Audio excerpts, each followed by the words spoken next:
नमस्कार बच्चों।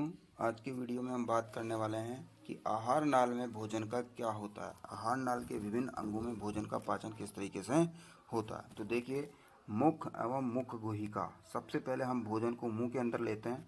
मुंह में क्या होता है, भोजन का अंतर्ग्रहण मुख द्वारा होता है। मतलब भोजन को अंदर लेने की जो क्रिया होती है वो मुंह के द्वारा संपन्न होती है। आहार को शरीर के अंदर लेने की क्रिया अंतर्ग्रहण कहलाती है। ठीक है, आगे चलिए देखिए।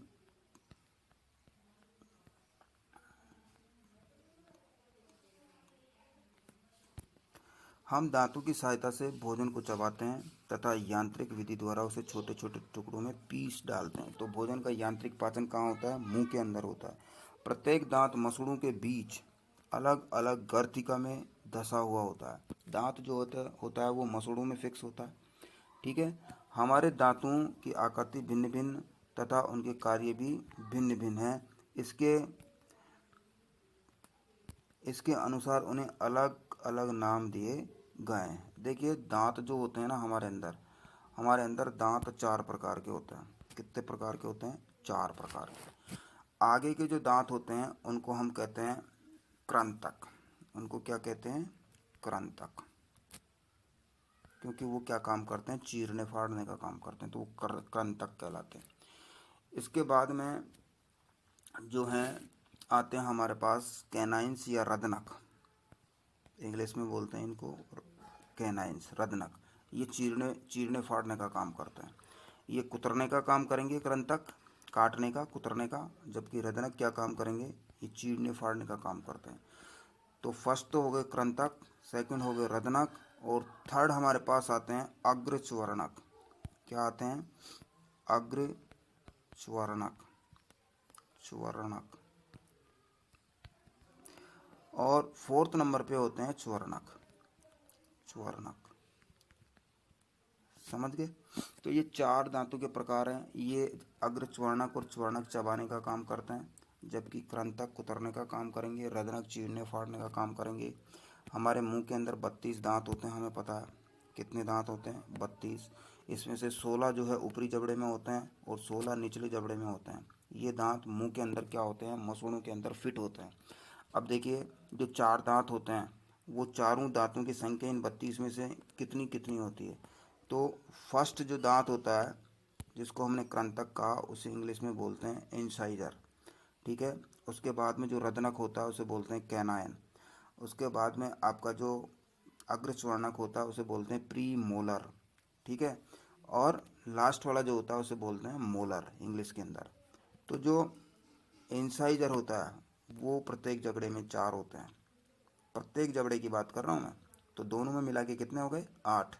इसके बाद में कैनाइन 2 होते हैं, प्री मोलर 4 होते हैं, और मोलर 6 होते हैं। ठीक है, इस तरीके से ये एक सूत्र बनता है एक जबड़े का, ICPM 42 46। तो देखिए, एक जबड़े में कितने दांत हो गए? 6 और 4 10, 10 और 2 12, 12 और 4 16। यानी कि एक जबड़े के अंदर कितने दांत हो गए? 16 दांत हो गए। जिनमें से जो कृंतक है एक जबड़े में 4 होते हैं, रदनक एक जबड़े में 2 होते हैं, अग्रच्वर्णक एक जबड़े में 4 होते हैं, और स्वर्णक एक जबड़े में 6 होते हैं। ये ध्यान रखना। तो दोनों जबड़ों में डबल हो जाएंगे दांत। 32 दांत हमारे मुंह के अंदर पाए जाते हैं। देखिए, अपने हाथ धोइए, दर्पण में देखते हुए अपने दांतों की गणना कीजिए। अपनी तर्जनी से दांतों को छूकर महसूस कीजिए आपके मुंह में कितने प्रकार के दांत हैं। एक सेब अथवा रोटी का टुकड़ा लेकर उसे काटिए। आप क्या करेंगे, उसे काटने या कतरन एवं दंशन के लिए किन दांतों का आप उपयोग करते हैं? ठीक है, तो काटने के लिए आप क्या करेंगे, आप कृंतक दांतों को काम में लेंगे। सेब को जब खाएंगे तो सीधा मुंह के अंदर सामने वाले दांतों से आप उसका टुकड़ा काटेंगे। ठीक है, इसी तरीके से अगर आपको मिश्री दे दी जाए तो मिश्री को आप क्या करेंगे, साइड वाला जो दांत होता है जिसको हम रदनक बोलते हैं, उससे आप उसको क्या करेंगे, फोड़ने का काम करेंगे। यानी कि वो चीरने फाड़ने का काम करेगा। और चबाने का काम क्या करता है, चबाने का, आगे मुंह में अंदर की तरफ जो दांत होते हैं वो भोजन को चबाने का काम करते हैं। तो कौन से दांत खाद्य पदार्थों को चीरने या भेदन और फाड़ने का काम करते हैं? उन दांतों को भी पहचानिए जो चबाने एवं पीसने के काम आते हैं। अपने प्रेक्षण को सारणी 2.2 में लिखिए। देखिए ये सारणी 2.2 है, इसमें आपको प्रेक्षण को लिखना है कि आपने कर्तन या दंशन करने के लिए निचले जबड़े में कितने दांत होते हैं, ऊपरी जबड़े में कितने दांत होते हैं, चीरने एवं फाड़ने में के लिए निचले जबड़े में कितने हैं, ऊपरी जबड़े में कितने हैं, चबाने एवं पीसने के लिए कितने कितने। तो जैसे मैंने आप लोगों को बताया कि देखिए जो कतरन करने का काम है, कुतरने का काम है, तो मैंने कहा कि एक जबड़े में 4 होते हैं, निचले जबड़े में और ऊपरी जबड़े में दोनों में 4 हो गए, तो योग कितना हो गया, 8 हो गया। चीरने एवं फाड़ने के लिए 2 2, ये कितने हो गए, 4। ठीक है। इसके बाद में चबाने एवं पीसने के लिए, चबाने एवं पीसने के लिए देखिए, चबाने और पीसने के लिए अग्र च्वर्णक और च्वर्णक 2 प्रकार के दांत थे। और हम बात करें तो अग्र च्वर्णक कितने थे, 4, और च्वर्णक कितने थे, 6। ठीक है। इसी तरीके से निचले में भी 4 + 6, तो कितने हो गए, 10 और 10 20, ये 20 हो गए। और यहाँ पर कितने थे हमारे पास, चीरने एवं फाड़ने वाले दांत 2 ऊपर 2 नीचे, 4। ठीक है। और इससे ऊपर कौन से थे, इससे ऊपर कृंतक थे। कृंतक कितने थे, 8 भाई, 4 इसमें और 4 इसमें, 42 46 बताए थे ना मैंने, तो ये 42 और 46 हो गए, तो 4 और 4 8, कितने हो गए देखो, 8 और 20 28 और 4 32 दांत हो गए पूरे। ठीक है। अब देखिए इधर से बात करते हैं अपन, ये दांतों का आपको डायग्राम दिखाया गया है कि दांत इस टाइप से है। देखो आगे वाले जो दांत है ना, ये आगे वाले दांत, ये आपको बताएंगे, एक जबड़े की बात कर रहा है ये, चाहे इसको निचला मान लो चाहे ऊपर वाला मान लो। कृंतक हो गए, फिर उसके बाद में ये रदनक हो गए। रदनक 2 होते हैं, देखो ये एक इधर वाला और एक इधर वाला। कृंतक कितने हैं, देखो 1 2 3 और 4, एक जबड़े में 4। इसके बाद में अगर मैं रदनक की बात करूं तो देखो रदनक, ये वाला एक रदनक और ये निचले जबड़े में एक रदनक, ये रहा, 2 हो गए। फिर उसके बाद में हम अग्र च्वर्णक की बात करें जो कि कितने थे, 4। कितने थे, 4। देखो अग्र च्वर्णक की बात करूं मैं तो ये अग्र च्वर्णक 1 2 और इसी तरीके से इधर भी 1 और ये 2, 4 हो गए एक जबड़े में। ठीक है। और इसके बाद में च्वर्णक जो है, च्वर्णक है 1 2 3, 3 इधर और 1 2 3 इधर, 6 हो गए टोटल। ठीक है। इस तरीके से टोटल दांत कितने हो गए, एक जबड़े के अंदर 16 और दोनों जबड़ों में मिलाकर कितने हो जाएंगे, 32 दांत हो जाएंगे। देखिए हमारी मुख में लाला ग्रंथि होती है, लाला ग्रंथि मैंने बताई थी, लाला ग्रंथि लार ग्रंथि को ही बोलते हैं। लाला ग्रंथि होती है जो लाला रस यानी लार स्रावित करती है। क्या आप जानते हैं कि लाला का भोजन पर क्या प्रभाव पड़ता है, आइए इसका पता लगाएं। तो प्रभाव भी मैंने आप लोगों को बता दिया था कि जो लार होती है वो भोजन को लसलसा बनाती है, और लार के अंदर ही एक एंजाइम पाया जाता है जो स्टार्च का पाचन करता है। देखिए सबसे पहले बात करते हैं दूध के दांत तथा स्थायी दांत। मानव द्विबारदंती होता है, मानव क्या होता है, द्विबारदंती होता है। द्विबारदंती यानी उसके जीवन काल में उसके 2 बार दांत आते हैं मानव के। पहले वाले अस्थायी दांत होते हैं जो कुछ समय के बाद गिर जाते हैं, उनको दूध के दांत कहते हैं। दूध के दांत गिरने के बाद में जो दांत निकलते हैं वो स्थायी दांत कहलाते हैं। देखिए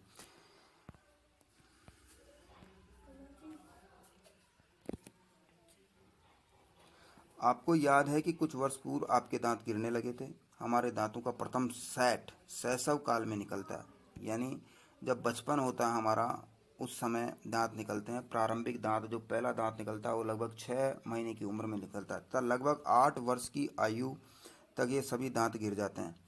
इन्हें दूध के दांत कहते हैं। इन दांतों के स्थान पर दूसरे दांत निकलते हैं जिन्हें स्थायी दांत कहते हैं। सामान्य स्वस्थ व्यक्ति के स्थायी दांत पूरे जीवन भर बने रहते हैं। ठीक है। तथा वृद्धावस्था में ये प्रायः गिरने लगते हैं। तो ये स्थायी दांत और दूध के दांत हो गए आपके। नेक्स्ट देखिए क्रियाकलाप आता है हमारे पास। देखिए क्रियाकलाप 2.3, इसके लिए हमें क्या करना पड़ेगा, दो प्रखनलियाँ लेनी पड़ेगी, ए और बी। ठीक है, प्रखनली ए में 1 चम्मच उबले हुए चावल डालेंगे और 1 चम्मच उबले हुए चावल मुंह में लेकर उन्हें 3 से 5 मिनट तक हम क्या करेंगे, चबाएंगे। मतलब हमें क्या करना है, जो उबले हुए चावल है, एक प्रखनली के अंदर तो सीधे ही उबले हुए चावल डाल लेने हैं और 1 चम्मच जो है हम अपने मुंह में लेकर उन चावलों को क्या करेंगे, चबाएंगे। दूसरी प्रखनली के अंदर जो हमने मुंह में चावल चबा लिए वो चावल डाल देंगे। ठीक है, दोनों के अंदर ही थोड़ा थोड़ा पानी डाल देंगे और पानी डालने के बाद हम क्या करेंगे, दोनों प्रखनलियों के अंदर 2-3 ड्रॉप आयोडीन विलयन की डाल देंगे। हम देखेंगे कि जो प्रखनली ए थी जिसके अंदर हमने बिना चबाए हुए चावल डाले थे, वो प्रखनली कैसा रंग दे देगी, उस प्रखनली के अंदर आयोडीन विलयन डालते ही नीला रंग आ जाएगा। ठीक है, जबकि जिस प्रखनली में हमने मुंह में चबाने के बाद जो चावल मुंह में से प्रखनली के अंदर डाले थे, उसके अंदर आयोडीन विलयन डालने पर किसी तरीके का कोई रंग नहीं आएगा। ऐसा क्यों हुआ बच्चों?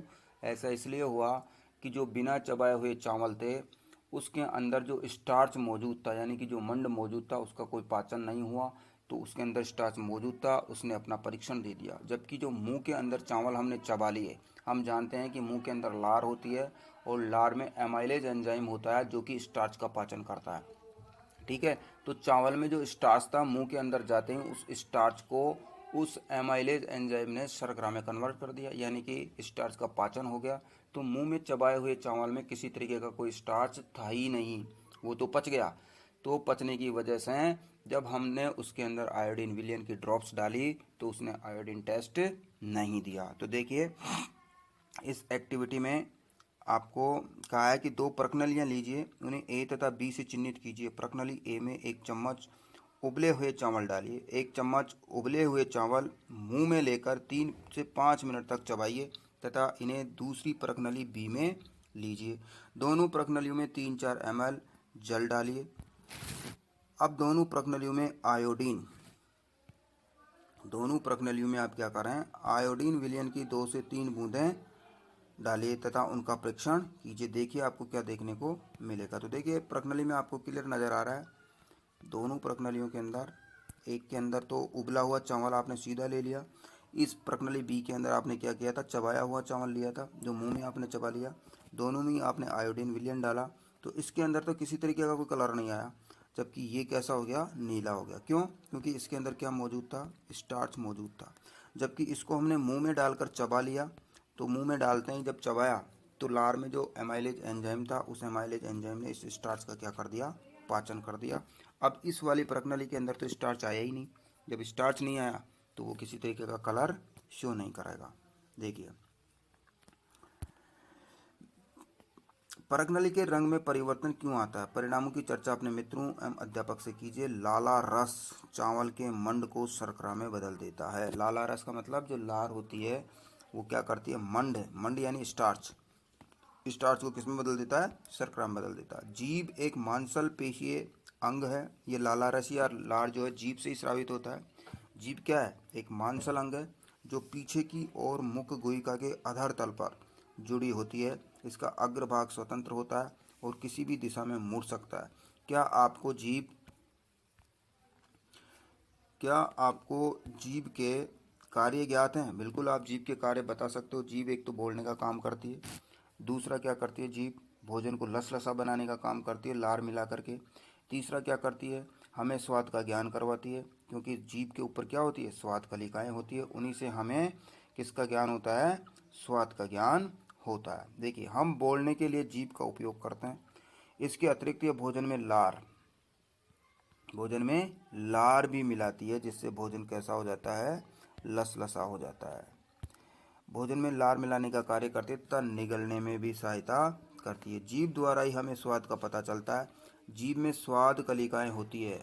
आपसे पूछा जाए कि जीभ द्वारा स्वाद का ज्ञान कैसे होता है, तो आप कहोगे जीभ में क्या होती है, स्वाद कलिकाएं होती है, जिनकी सहायता से हमें विभिन्न प्रकार के स्वाद का पता चलता है। क्रियाकलाप 2.4 द्वारा हम स्वाद कलिकाओं की स्थिति का पता लगाते हैं। हम देखिए, स्वाद कलिकाएं भी जीभ पर अलग अलग जगह अलग अलग होती है। जीभ का एक भाग ऐसा होगा जिससे हमें मीठे का पता चलता है, एक भाग ऐसा होता है जिससे हमें कड़वाहट का पता चलता है, एक भाग ऐसा होता है जिससे हमें तीखेपन का पता चलता है। तो जीभ के ऊपर अलग अलग जगह पर अलग अलग स्वाद कलिकाएँ होती है। अब एक बार आप थोड़ा सा ऊपर वाले पेज में वापस आएंगे। जीभ के डायग्राम के ऊपर एक बॉक्स दिया गया है, इस बॉक्स को हम पढ़ लेते हैं। देखिए, मिठाइयाँ और दंत सह। आप जानते हो कि मीठा खाते हैं, मीठा खाकर अगर हम कुल्ला नहीं करें तो हमारे दांतों में कीड़ा लग जाता है और दांत खराब हो जाते हैं। तो डॉक्टर हमें कहता है कि कुछ भी खाओ, खाने के बाद हमें क्या करना है, ब्रश जरूर करना है ताकि हमारे दांत खराब नहीं हो। तो देखिए ऐसा क्यों होता है, इसकी चर्चा कर लेते हैं एक बार।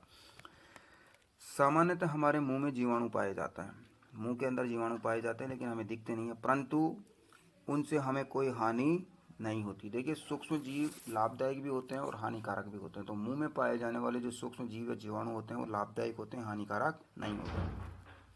फिर भी खाने के पश्चात यदि हम दांत या मुंह साफ न करें तो मुंह में अनेक हानिकारक जीवाणु वास करके वृद्धि करने लगते हैं।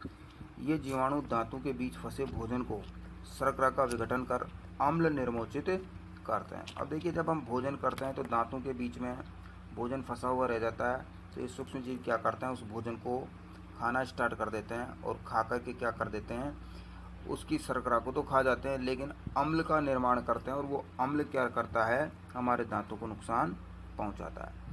ये जानने के लिए कि अम्ल क्या है, अध्याय 5 देखिए। जब अध्याय 5 पढ़ेंगे तब अम्ल की बात करेंगे अपन, ठीक है। ये धीरे धीरे दांतों को क्षति पहुंचाते हैं, इसे दंतक्षय कहते हैं। यदि समय रहते इसका उपचार नहीं किया जाए तो दांतों में असह्य पीड़ा होने लगती है तथा चरम अवस्था में टूटकर गिर जाते हैं। चॉकलेट, ठंडे पेय तथा चीनी युक्त मिठाइयाँ व अन्य पदार्थ दंतक्षय के लिए मुख्य रूप से उत्तरदायी होते हैं। तो क्या हमें इन पदार्थों को नहीं खाना चाहिए? बताइए, क्या चॉकलेट नहीं खानी चाहिए, मिठाई नहीं खानी चाहिए? बिल्कुल खानी चाहिए, लेकिन खाने के तुरंत बाद हमें क्या करना है, मुंह की अच्छे से सफाई करनी है ताकि ये जो सूक्ष्म जीव हैं किसी तरीके से किसी भी प्रकार का कोई अम्ल वहाँ पर निर्मित ना कर पाए और हमारे दांतों को हानि नहीं हो। अतः प्रत्येक व्यक्ति को प्रतिदिन कम से कम 2 बार ब्रश अथवा दातुन करनी चाहिए तथा कुछ भी खाने के तुरंत बाद कुल्ला करना चाहिए। मुख्य अंदर गंदी उंगली अथवा बिना धुली हुई वस्तु नहीं डालनी चाहिए। कई लोग मुंह से नाखून कुतरते रहते हैं, कई लोग क्या करते हैं, टॉफ़ी जेब में थी खाली, अब मुंह के अंदर तो मिठास पैदा हो गई और वो ऐसे ही छोड़ दिया तो मुंह सड़ता रहता है। मुंह एक्चुअली में ऐसे नहीं सड़ता, मुंह के अंदर जो भोज्य पदार्थ के जो कण रह गए उन कणों को ये जीवाणु खाते हैं। खाने के बाद जो अम्ल बनता है उसकी वजह से मुंह में स्मेल आती है, और वो अम्ल ही क्या करता है, हमारे दांतों के ऊपर एक कठोर आवरण होता है जिसे इनेमल कहते हैं। क्या कहते हैं? इनेमल। दांतों के ऊपर इनेमल पाया जाता है जो कि बहुत ही कठोर होता है, शरीर का सबसे कठोर पार्ट होता है इनेमल। इस इनेमल को क्या कर देता है, वो अम्ल क्या करता है, इस इनेमल को नष्ट कर देता है। इस इनेमल को नष्ट करने के बाद जो दांत के, जैसे मान लीजिए ये आपका दांत था, सपोज कीजिए, इसके ऊपर ये इनेमल का आवरण है इस तरीके से। ये जो अंदर का पार्ट होता है ये नाजुक होता है, लेकिन इसके ऊपर ये जो इनेमल का खोल चढ़ा हुआ है ना दांत के ऊपर, ये बहुत ही कठोर होता है और शरीर का सबसे कठोर पार्ट होता है इनेमल। तभी दांतों को देखो आप, दांतों से कितनी मजबूत चीज़ को आप चबा जाते हो लेकिन दांतों को कोई नुकसान नहीं होता। इसलिए इस इनेमल को वो अम्ल क्या करता है, ख़त्म कर देता है। धीरे धीरे ये इनेमल हटने लग जाता है और फिर नीचे से ये कोमल दांत बाहर निकल जाता है, और ये कोमल दांत बाहर निकलते ही क्या होता है, फिर ये दांत सड़ने लग जाता है और दांत खराब हो जाता है।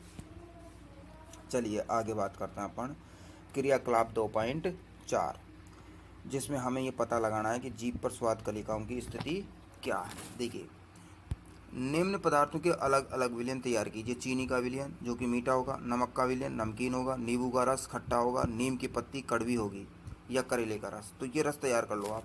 अपने किसी मित्र की आंखों पर पट्टी बांधकर उससे अपनी जीभ बाहर निकालकर सीधे रखने को कहिए, ठीक है। अब मित्र को आपने जीभ बाहर निकालने के लिए कह दिया, अब उसे पता नहीं है कि कौन सा रस उसकी जीभ पे डाला जाएगा। चित्र में दिखाए गए जीभ के विभिन्न क्षेत्रों के ऊपर उपरोक्त में से किसी एक विलयन के नमूने की 1-1, 2-2 बूंदें रखिए। विलयन रखने के लिए दांत कुरेदने की सीख का उपयोग करें। मतलब आपको एक एक ड्रॉप डालनी है जीभ के जो भाग बताए गए उनके ऊपर। इस प्रक्रिया को अन्य विलयन के साथ भी दोहराइए। प्रत्येक विलयन के लिए पृथक पृथक सीख का उपयोग कीजिए। अपने मित्र से पूछिए कि जीभ के किस क्षेत्र में से उसे मीठे, नमकीन, खट्टे एवं कड़वे स्वाद का अनुभव होता है। अब देखिए, अपने प्रेक्षण रिकॉर्ड करें तथा चित्र 2.6 में दिखाए गए चित्र में उस स्वाद का नाम लिखिए जिसका स्वादन या अनुभव उसके द्वारा होता है। अन्य सहपाठियों के साथ इस क्रियाकलाप को दोहराइए। अब देखिए, एक बार जीभ का देख लेते हैं पार्ट अपन।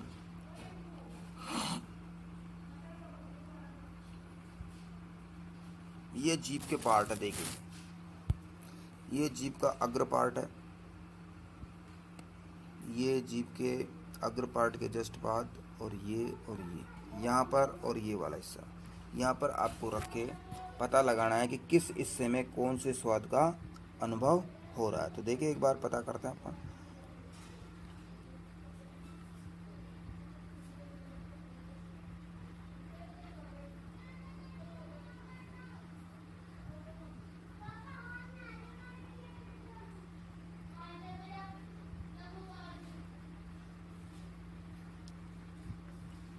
देखिए, कड़वाहट का जो पता चलता है वो आगे से पता चलता है, कड़वाहट का पता।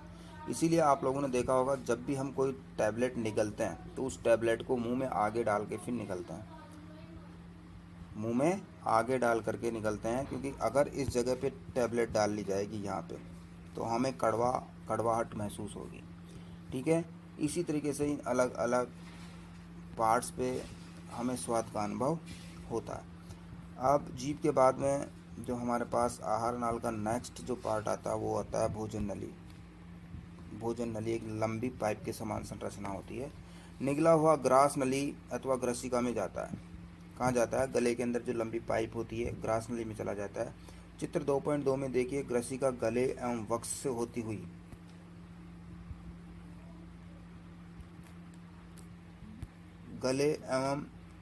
होती हुई जाती है। ग्रसिका की भित्ति के संकुचन से भोजन नीचे की ओर सरकता जाता है।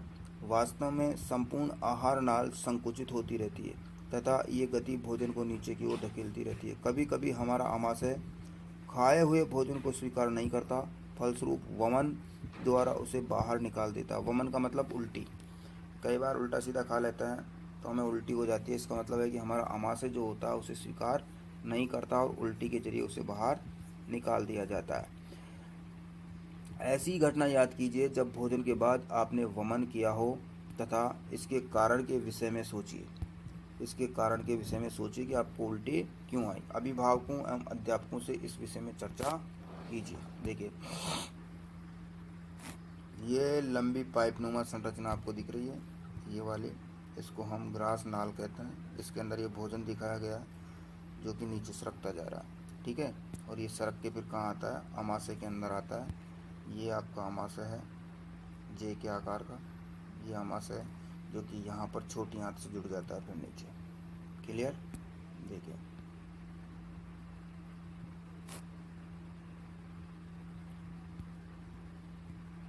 आमाशय देखिए, आमाशय मोटी भित्ति वाली एक थैली नुमा संरचना है। ये चपटा एवं जे की आकृति का होता है तथा आहार नाल का सबसे चौड़ा भाग है। ये एक और ग्रसिका से खाद्य प्राप्त करता है तथा दूसरी ओर शुद्रांत्र में खुलता है। शुद्रांत्र छोटी आंत का पार्ट होता है, छोटी आंत से जुड़ा हुआ होता है। ये देखिए,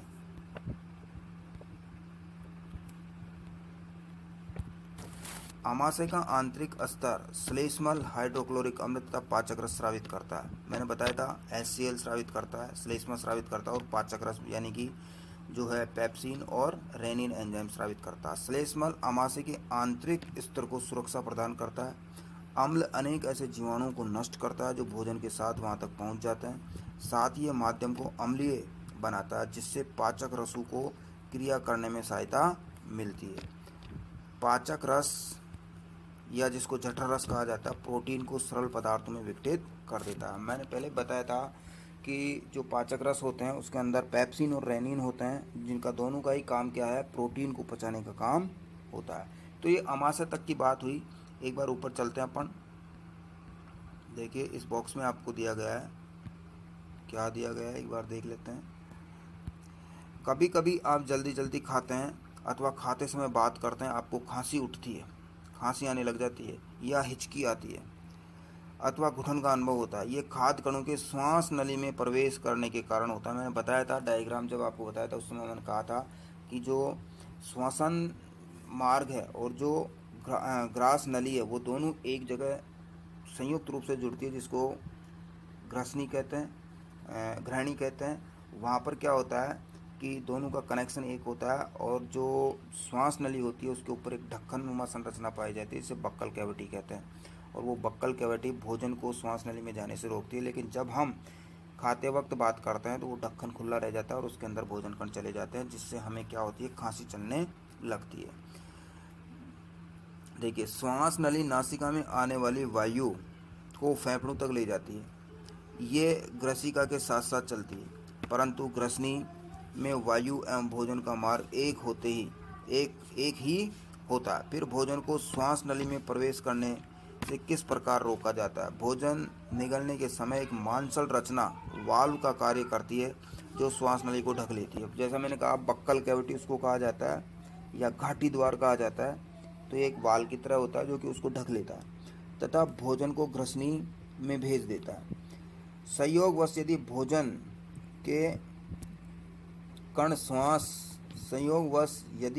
के कण श्वास नली में प्रवेश कर जाते हैं तो हमें घुटन का अनुभव होता है तथा हिचकी आती है या खांसी उठती है। तो देखिए मैं एक बार बता देता हूँ आप लोगों को फिर से कि ये दोनों एक साथ कैसे हैं।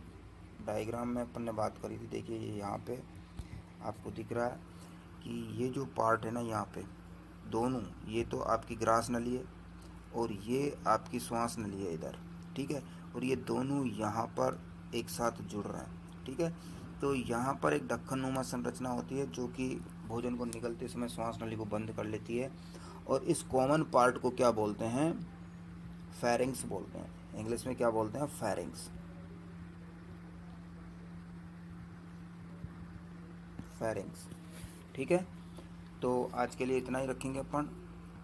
अगली बात जो कि कहाँ से शुरू होगी, अगली बात हम शुरू करेंगे अमाशय के बाद में छोटी आंत या शुद्रांत्र से, ठीक है। वो अपना नेक्स्ट वीडियो में होगा। ये फर्स्ट पार्ट है इस चैप्टर का, इस वीडियो का। इसको आप अच्छे से सुने, अच्छे से पढ़ें, अपनी बुक से पढ़ें, इस वीडियो को सुने, बातों को समझने की कोशिश करें, और कोई दिक्कत हो तो मुझे बताएं। अपन नेक्स्ट वीडियो में बात करेंगे।